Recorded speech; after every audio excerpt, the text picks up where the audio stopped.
E o bicho pegou no jogo entre Vitória e Vasco.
Numa briga como a gente puder, com policiais militares que faziam ali a contenção da arbitragem, houve troca de agressores, quando a arbitragem veio descer por aqui, quase apanharam, não fosse a acontecer, aí empurrões, já os cavalões,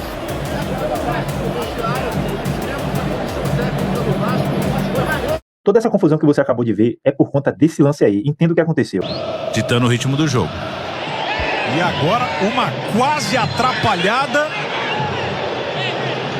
É mão. Cauã Barros está dizendo que a bola não bateu no braço dele. Toma cartão amarelo. Se a bola não bate na mão dele, a chance do atacante do Vitória, o Renato Kaiser. Primeiro, aliás, tem o toque no Kaiser. E depois ela vai bater no Cauã. Agora, para o árbitro, o único toque anula o cartão amarelo e vai puxar o cartão vermelho. É pior ainda. Tá expulso o Barros. Toda a reclamação fica por conta desse lance que você acabou de ver aí. A expulsão do jogador do Vasco com 15 minutos de jogo. E aí, o juiz foi pro VAR. Vamos analisar aqui o que foi que ele falou para tentar entender qual foi o critério ali em relação à expulsão do jogador do Vasco. A um não pega, a um. Não, vai na 1 pra mim, vai na 1 devagar, vamos fazer nesse lance, porque esse aí, para no momento da mão do pontal.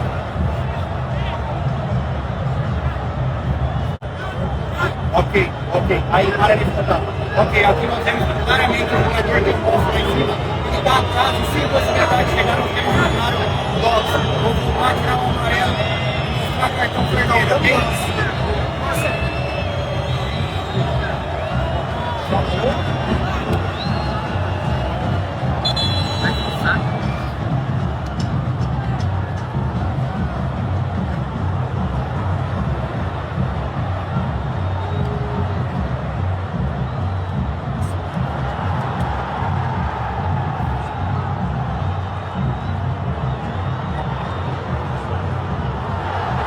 E no final da partida, o dirigente do Vasco reclamou bastante e tá com medo e pede seriedade aí no jogo da volta lá no Barradão, cara. Vamos tentar entender o que foi que ele falou aí. Se liga aí. Pequeno comunicado que este árbitro que nos apitou aqui hoje já tem um histórico de péssimas atuações ao longo da carreira e em jogos do Vasco.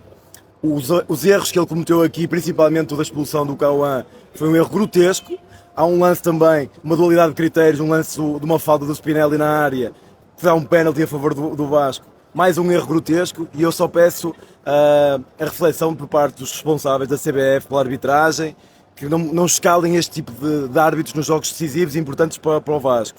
E também que tenham a capacidade, obviamente, que eu sei que têm, de escalar um árbitro mais competente do que este, mais preparado e mais capaz para um tipo de jogos deste, porque o Vasco foi muito prejudicado hoje, mesmo assim, contra tudo e contra todos. Conseguiu fazer um resultado, podiam até ser mais dilatado, e o que nós pedimos é apenas isenção, apenas um árbitro que nos deixe disputar a qualificação lá em Salvador. Tá bom? Muito obrigado e boa noite a todos. Também teve o jogador do Vitória, Mateuzinho, ali, que estava sendo provocado na hora de ir embora pelos torcedores do Vasco, e ele falando que quando chegar lá, vai ser ruim para o Vasco ganhar.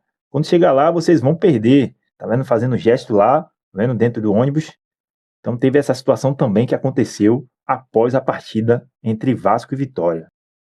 Teve também a análise de PC de Oliveira sobre esse lance polêmico que gerou toda essa confusão aí da expulsão do jogador do Vasco. Ele dá opinião ali, relacionando a regra.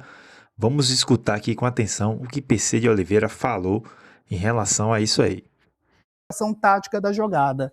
Na imagem da câmera 1, que eu tinha a visão de que o Cuesta poderia chegar para disputar, e essa imagem analisando essa frontal por trás do gol, devido a esse posicionamento do Cuesta aqui que está distante.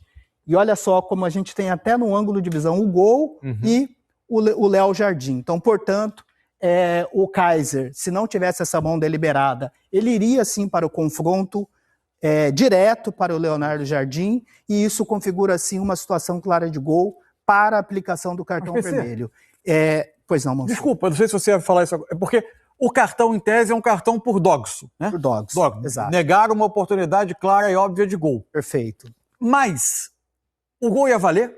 Ótima pergunta, só que quando o VAR vai analisar... Porque tem o toque na mão do autor do gol, do possível autor do gol. Mas a minha dúvida é como pode haver uma chance clara e óbvia de gol se o toque de mão tornaria o gol inválido. Perfeito. Todas as vezes que o árbitro toma uma decisão para aplicar um cartão vermelho por um motivo tático de uma possibilidade de sair o gol, não significa que é uma garantia que o gol vai sair. Então, o que ele tem que analisar aqui? Até o momento do toque do Barros, não tem infração do Renato Kaiser. Porque esse toque ele é acidental e depois, na sequência, você tem uma mão deliberada evitando uma possibilidade de gol. Só que, na sequência, a gente não pode fazer um exercício de adivinhação. O VAR ele toma a imagem com aquilo que ele já tem de concreto. O que vai acontecer depois, o Kaiser... não é a garantia que o gol vai sair. O Kaiser pode tropeçar na bola, o Kaiser pode ir com essa bola, chutar para fora. A mão dele só vira infração se ele fizer o gol. Só vira infração, a infração só ocorre. É difícil essa interpretação. Por isso que é um lance didático, porque até o momento esse toque do Kaiser, de acordo com a regra, é um toque permitido. Entendi. Ela só passa a ser infração quando a partir do toque ela entra no gol, ou a partir do toque aqui, se não tivesse a infração tiramos o Barros aqui. Ele chuta, essa bola bate no Kaiser, o Kaiser continua e faz o gol. A infração ela é concretizada quando sai o gol. Antes de sair o gol, não tem infração do atacante do Renato Kaiser. Então esse toque dele é um toque permitido pela regra do jogo, porque é acidental. A partir desse toque, que é permitido, não tem nenhuma infração do Kaiser até esse momento. Na sequência, você tem sim uma mão deliberada do Cauã Barros. Então, a infração que deve ser julgada é a mão deliberada do Cauã Barros. Então, sim para cartão vermelho. É sim para cartão vermelho, até porque o Kaiser, na sequência, ele pode continuar com essa bola e fazer um toque para um adversário que pode continuar na jogada. Eu até pensei... Você não pode... óbvia de gol não necessariamente é um gol dele. Você sabe o que eu pensei? Até num lance hipotético, por exemplo, ele vai driblar o Jardim pega, faz a defesa, só que na hora de repor, ele solta a bola, o próprio Kaiser vai, rouba a bola do Jardim e faz o gol, vamos supor. Aí o gol valeria, não é? Porque aí valeria, se iniciaria uma nova jogada. Seria uma nova jogada, porque o que você tem que analisar é o cometimento da falta de uma mão deliberada, impedindo uma oportunidade clara de gol. Já com a partida rolando no jogo entre Vasco e Vitória, o Vitória teve sua chance. Estava 0-0, 15 minutos, o Vasco já tinha pressionado, já estava pressionando o Vitória logo aos 15 minutos, achou duas chances ali para poder tentar abrir o placar, e logo com 15 minutos o jogador foi expulso, como eu já mostrei aí no vídeo explicando tudo o que aconteceu. Depois dessa expulsão, cara, a gente imaginou que o Vitória iria para cima para poder tentar buscar um resultado positivo, porque dentro do Barradão o Vitória está fazendo bons jogos, então se vier lá com um resultado positivo, né, de São Januário, iria ser muito melhor para o time do Vitória. Mas não foi isso que aconteceu, cara. O Vitória ficou com um pouquinho de posse de bola, mas quem de fato foi para cima foi o time do Vasco, cara. Então, 26 minutos, Spinelli teve uma boa chance, 26 minutos. Então, assim, 15 minutos foi expulso. Então, quem teve uma boa chance foi o Vasco, não foi o Vitória. Lucas Arcanjo fez boas defesas na partida, cara. Se não é ele, poderia, de fato, o Vasco sair com um resultado melhor. Ramon Henrique.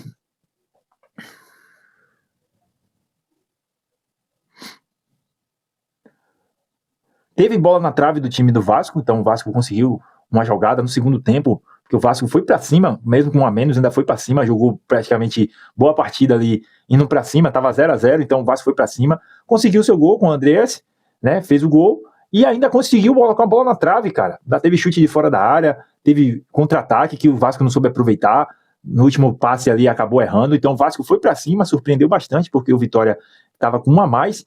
Depois que o Vasco fez o gol, aí o Vitória foi pra cima, cedeu alguns contra-ataques, mas sem muita efetividade. O Vitória achou até uma bola boa com o zagueiro. O zagueiro entrou de cara, já botou o zagueiro no ataque, já não teve mais questão de tática. O Vitória colocou o zagueirão lá no ataque. Então, a partir daí, Léo Jardim fez boas defesas. Luan Cândido achou uma bola de frente, deram um bolão pra ele. Ele tocou, bateu bem, cara, mas Léo Jardim saiu estilo futsal ali, abafando o chute e acabou tirando a possibilidade de gol do Vitória. Seria um resultado muito bom, um empate, né, se o Vitória conseguisse, porque jogar no Barradão é muito difícil para o time que está vindo, tanto na Copa do Brasil como no Campeonato Brasileiro, tirando a situação do que o Bahia ganhou, mas eu vejo isso como um clássico, já tinha falado aqui nesse canal, é um clássico, é uma situação à parte, porque a motivação é diferente, o peso é diferente de você errar, de você acertar, então eu vejo o Bavi como uma situação diferente. Então, assim, o Vitória continua ainda muito forte. Mateuzinho, você viu, saiu falando que lá vai ser difícil, tal, que lá vocês vão ver, justamente porque no Barradão o Vitória tem sua força, cara, tem sua força, e esse resultado aí pro Vitória foi ruim, porque o Vitória tava com um a mais, poderia pelo menos empatar o jogo.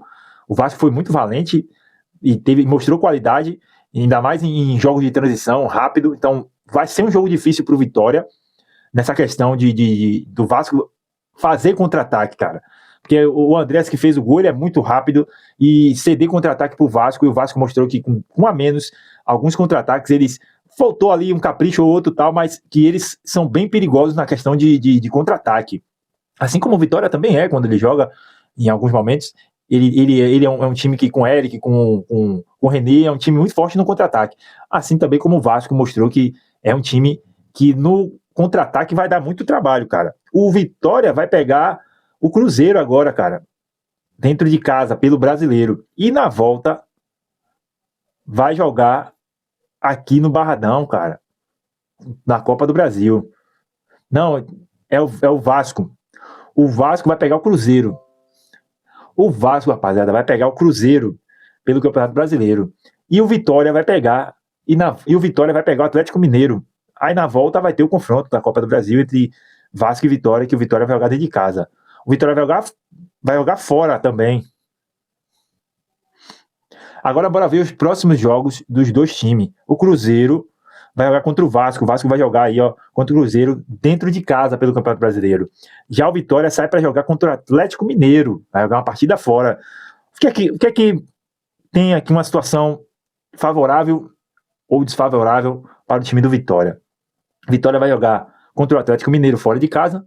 O Vitória não está fazendo bons jogos fora de casa, mostrou agora com um a menos, não conseguiu ganhar do Vasco. Então, se ele não ganhar esse jogo aqui contra o Atlético Mineiro pelo Campeonato Brasileiro, já abaixa um pouquinho a autoestima do time. 3 derrotas consecutivas, isso pode acontecer. É o jogo contra o Bahia, o jogo agora contra o Vasco, e se acontecer um jogo contra o Atlético Mineiro, então o Vitória fica um pouco abalado aí. Creio que o fator casa ainda importa bastante, mas o time fica um pouco abalado. 3 derrotas consecutivas, entendeu?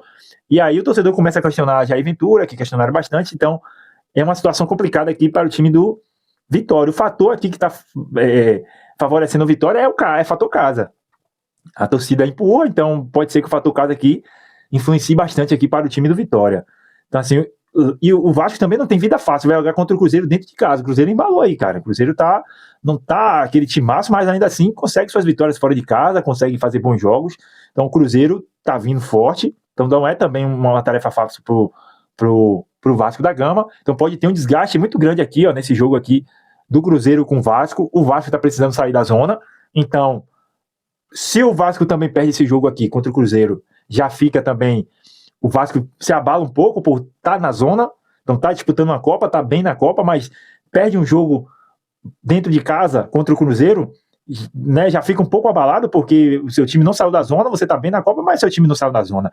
E aí você vai sair para jogar fora contra o Vitória, que geralmente é forte dentro de casa, então você já vai um pouco abalado. Então é fundamental aqui esse jogo aqui do Cruzeiro e Vasco, para ver, né, até onde o Vasco pode suportar aqui a questão de estar jogando o Campeonato Brasileiro, ainda mais que ele está na zona, e aí depois sair para jogar contra o Vitória pela Copa do Brasil, e também o Vitória aqui por ser um jogo fora de casa, que o Vitória não está muito bem jogando fora de casa, e perder, cara, pro Atlético Mineiro e ficar com 3 derrotas consecutivas, isso aí também pode abalar o time do Vitória. Esses 2 jogos aí do Campeonato Brasileiro para esses 2 times vai ser muito interessante, vai ser muito, muito, muito importante para os 2 times aí voltar aí para a Copa do Brasil. Rapaziada, o vídeo é esse aí, espero que vocês tenham gostado, deixe sua opinião aí nos comentários, deixe aí o seu like se você gostou desse vídeo, tamo junto e até o próximo vídeo, valeu!